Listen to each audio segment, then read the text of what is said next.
आतंकवादी थे साले सारे के सारे, जो मंत्री के सहायक बनकर आसानी से सिक्योरिटी चौकी को चकमा दे गए और पहुंचे संसद भवन के द्वार, जहां उनके ठीक सामने खड़ी थी उपराष्ट्रपति के इंतजार में कारों का काफिला। फिर हुई शुरू धमाकेदार फायरिंग, ये जानने के लिए कि 2001 संसद हमले की साजिश कैसे रची और उसका अंजाम क्या हुआ, देखते रहिए।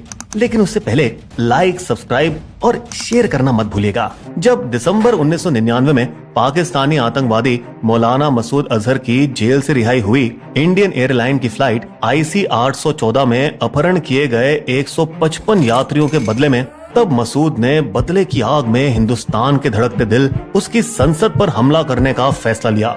जैसे ही मसूद अजहर पाकिस्तान लौटा, उसने इस मिशन के लिए 5 फिदाइनों का एक सुसाइड दस्ता बनाया, जिसकी अगुवाई मोहम्मद उर्फ सनी अहमद काजी को सौंपी, IC 814 के हाईजैकर्स में से एक। जब मसूद अजहर जम्मू के कोट बलबल जेल में था, तब उसने भांपा था, दिल्ली में और यहाँ तक कि संसद भवन के आसपास भी सुरक्षा कमजोर है, हम इसका फायदा जरूर उठाएंगे।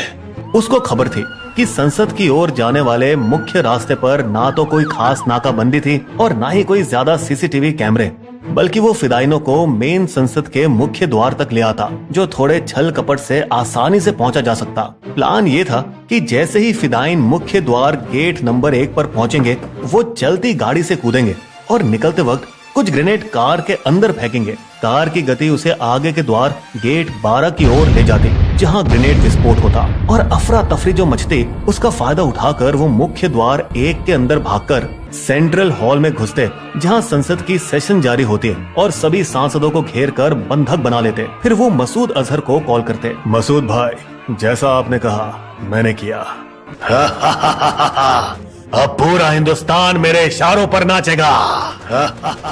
प्लान को अंजाम देने के लिए मसूद ने 35 वर्षीय गाजी बाबा को चुना, एक पाकिस्तानी नागरिक जो कश्मीर के पहलगाम में चुपके से रहता था, जिसने फिदाइन दस्ते को शरण दी और दिल्ली भेजने का इंतजाम किया। दिल्ली में उनका साथ देने के लिए गाजी बाबा ने JKLF के पूर्व आतंकवादी अफजल गुरु को चुना, जो आतंक त्यागने के बाद मेडिकल उपकरण बेचने लगा था। पहले तो अफजल गुरु ने गाजी बाबा को मना ही कर दिया, 10 लाख रुपए, और उसे जब अच्छी खासी रकम की लालच दी गई तो वो इनकार नहीं कर सका। अफजल ने 5 फिदाइनों को 2 हिस्सों में बांटकर दिल्ली के अलग अलग इलाकों में छिपाया। सभी को लोकल कंप्यूटर ट्रेनिंग सेंटर का फर्जी पहचान पत्र दिया। दोनों साथ करोल बाग इलाके गए, जहां से एक एम्बेसडर गाड़ी खरीदी और कश्मीरी गेट से लाल बत्ती भी ली, जिसका इस्तेमाल हमले के दिन पुलिस चौकियों को चकमा देने के लिए किया गया। हमले से 1 हफ्ते पहले अफजल आतंकवादियों के साथ पुरानी दिल्ली भी चले, थोक मसाला बाजार खारी बाउली, जहां से उसने ढेर सारे सुर्ख मेवे खरीदे, लंबी घेराबंदी की आशा रखते हुए, और हाँ, काले बाजार से बम बनाने के लिए केमिकल भी। तैयारी पूरी करके सब निकले पुरानी दिल्ली के प्रसिद्ध होटल करीम के लिए, जहां उन्होंने नल्ली निहारी और मटन कबाब खूब चाव से ठूसा, क्योंकि ये शायद उनकी जिंदगी की आखिरी दावत थी। 13 दिसंबर 2001 की सुबह फिदाइन अपने साधारण कपड़ों के नीचे हरे रंग की मिलिट्री पोशाक पहनकर हमले के लिए तैयार हुए। बस्तों में पैक किया 30 किलोग्राम RDX, बैग भर ग्रेनेड, 2 ट्रांसमीटर और रिसीवर, रेडियो सक्रिय विस्फोटक मशीन और 15 किलोग्राम प्लास्टिक एक्सप्लोसिव। फिर पास में खड़ी नई खरीदी एम्बेसडर गाड़ी से कवर हटाया और डिक्की में जानलेवा माल लाद दिया। रास्ते में लाल किले के पास उनमें से एक ने कार के ऊपर लाल बत्ती लगाई, जबकि दूसरे ने डाउनलोड किए हुए आधिकारिक गृह मंत्रालय पेपर स्टिकर सामने की खिड़की पर चिपका दिए। इस बीच संसद में दोनों सदनों की बैठक परंपरा के मुताबिक ठीक 11 बजे शुरू हुई थी। उस समय कफन घोटाले ने देश में सनसनी मचा रखी थी और कांग्रेस के विपक्षी सांसद तत्कालीन रक्षा मंत्री जॉर्ज फर्नांडिस का इस्तीफा जोर जोर से हल्ला मचाकर मांग रहे थे। ये सरकार कफन चोर है। इतनी चिल्लम चाली हो रही थी कि स्पीकर को 11:20 पर ही सदन स्थगित करना पड़ा, बजाय दोपहर 1 बजे के, जो उसका सामान्य समय है। सरप्राइज ब्रेक का फायदा उठाते हुए सांसद बातें करते हुए दिसंबर की इस ठंड में सूरज की रोशनी में निकल आए। कुछ सांसद अपनी गाड़ियों में बैठे और दूसरे कामों के लिए रवाना हुए, पर फिर भी 200 से अधिक सांसद भवन के अंदर ही रहे, कुछ सेंट्रल हॉल में और कुछ लाइब्रेरी में, जिनमें थे गृह मंत्री लाल कृष्ण आडवाणी, सूचना एवं प्रसारण मंत्री सुषमा स्वराज और कानून मंत्री अरुण जेटली। पास में ही सफेद एम्बेसडर गृह मंत्रालय की गाड़ी की आड़ में भारी सुरक्षा घेरे को आसानी से पार कर संसद भवन आ पहुंची। हुआ यूं कि उपराष्ट्रपति कृष्णकांत उस दिन संसद में उपस्थित थे और उनकी गाड़ियों का काफिला गेट 11 के बाहर उनका इंतजार कर रहा था। गाड़ियों के बगल में सीआरपीएफ की एक सतर्क महिला कांस्टेबल कमलेश कुमारी चौकसी कर रही थी। अभी अभी ही वो ब्रावो कंपनी की सदस्य चुनी गई थी जो सत्र के दौरान संसद की सुरक्षा करती है। कुमारी अपने काम को बहुत गंभीरता से लेती थी। तेजी से गाड़ी चलाओ, आज हमारे उपराष्ट्रपति आ रहे हैं, मुझे वहाँ जल्दी पहुँचना है। सबसे पहले उसकी नजर गाड़ी पर गई और दृश्य देखते ही एहसास हुआ कि कुछ गड़बड़ है। तुरंत उन्होंने निर्देश दिए अपने बगल में खड़े watch and ward staff JP Yadav को। जेपी जी, वो गाड़ी में कौन है, चेक करो। गाड़ी चौंकाने वाली तेज गति से काफिले की तरफ आ रही थी। निहत्थी कुमारी उसकी ओर दौड़ पड़ी। समझिए जैसे कि वो अपनी बाजू की ताकत से ही उसे रोक सकती हो, लेकिन कुमारी की हरकत से ड्राइवर का ध्यान यूं भटका कि वो गाड़ी का कंट्रोल खो बैठा और डगमगाती गाड़ी उपराष्ट्रपति के काफिले की एक कार से आ टकरा गई। आउट ऑफ कंट्रोल गाड़ी फिसलकर राज्यसभा लॉन पर चढ़ी, जहां पौधों पर पानी दे रहे माली ने लंबी छलांग मारकर खुद को बचाया। गाड़ी की टक्कर होने से बम डेटोनेटर के तार खुल गए, जिससे उसका कभी विस्फोट ही नहीं हुआ। मगर ये बात आतंकवादियों को नहीं पता थी। अचानक से हमला करने का मौका गवा चुके आतंकवादी गाड़ी से कूद निकले और गोलीबारी शुरू की। सबसे पहले गिरने वालों में बहादुर कुमारी थी और उसके बाद बेचारा माली। इस बीच जेबी यादव अपने साथियों की ओर भागा और उसने वॉकी टॉकी पर चिल्लाकर सबको चेतावनी दी, आतंकवादी हमला, आतंकवादी हमला। जो उनके आखिरी शब्द रहे, क्योंकि एक सेकंड बाद उन्हें भी गोली लगी। आतंकवादी भागकर मेन गेट नंबर 1 की ओर दौड़े, सेंट्रल हॉल में घुसने के लिए। भागते समय उन्होंने अपने आम कपड़े उतार फेंके ताकि जो हथियार वो अपने हरी मिलिट्री पोशाक पर रखे थे उसका आसानी से इस्तेमाल कर सकें। इस बीच सांसदों की सुरक्षा के लिए विशेष रूप से तैनात वॉच एंड वार्ड स्टाफ ने सांसदों को जल्दी से अंदर किया। अंदर चलिए, अंदर चलिए, और अंदर मौजूद सांसद को निर्देश दिए, बेंच के नीचे छुप जाइए।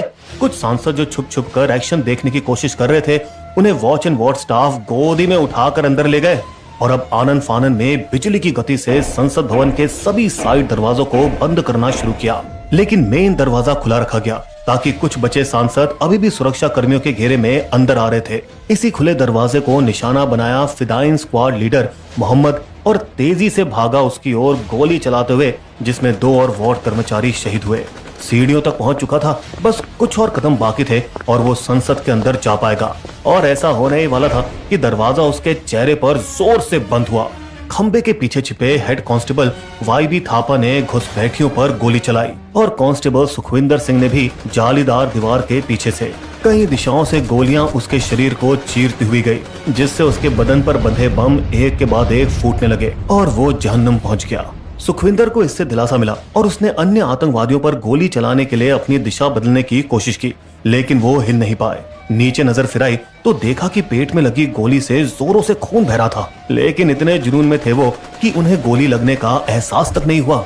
उसने घाव को हाथ से कसकर दबाया और लंगड़ाते हुए सीआरपीएफ तंबू की शरण में पहुंचे। थापा को भी 2 गोलियां लगी, एक जांघ और एक घुटने पर, लेकिन वो जानलेवा घाव नहीं थे। गोलियां सभी दिशाओं में उड़कर दीवारों पर निशाना बना रही थी, जिससे अंग्रेजी रेत से बनाए चूने पत्थर की दीवार टुकड़े टुकड़े हो रही थी। मुख्य दरवाजा बंद होने पर बचे 4 आतंकवादी अंदर घुसने का कोई दूसरा रास्ता तलाशने की कोशिश में संसद भवन के चारों ओर भागने लगे। 3 एक युवा CRPF constable D Santosh Kumar की फायरिंग लाइन के ठीक सामने आए तो कुमार ने अपनी सेल्फ लोडिंग राइफल से निशाना साधा और कुशलता से एक एक करके तीनों को मार गिराया।